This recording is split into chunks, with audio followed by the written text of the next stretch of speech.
नीलकंठ और चतुर गिलहरी।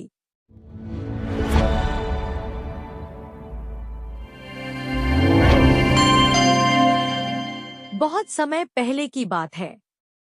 एक हरे भरे जंगल में एक नीलकंठ पक्षी रहता था। उसकी नीली नीली चमचमाते पंखों वाली सुंदर काया थी। वह बहुत घमंडी था और खुद को जंगल का सबसे बुद्धिमान पक्षी मानता था। एक दिन वह एक गिलहरी को देखता है जो एक पेड़ के नीचे जल्दी जल्दी नट्स इकट्ठा कर रही थी।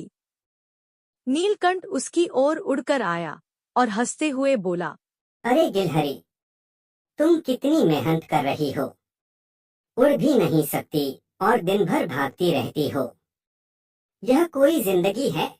गिलहरी मुस्कुराई और बोली, मैं आने वाले ठंड के दिनों के लिए भोजन इकट्ठा कर रही हूँ।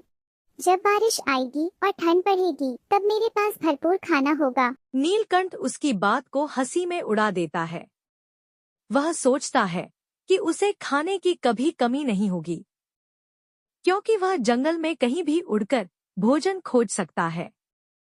कुछ हफ्तों बाद जोरदार बारिश शुरू हो गई। हवा तेज चलने लगी और ठंड बढ़ गई। सारे पेड़ पौधे भीग गए, कीड़े मकोड़े छिप गए और जंगल में खाना मिलना मुश्किल हो गया। नीलकंठ ठंड और भूख से कांपने लगा। तभी उसे गिलहरी की याद आई। वह गिलहरी के पास गया और दुखी स्वर में बोला, गिलहरी बहन, मुझे माफ कर दो। मुझे भी खाने के लिए कुछ दोगी? गिलहरी को उस पर दया आ गई।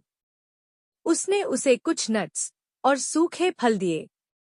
नीलकंठ ने आंसू भरी आंखों से कहा, अब मैं समझ गया कि मेहनत करना और भविष्य के लिए तैयारी करना कितना जरूरी है।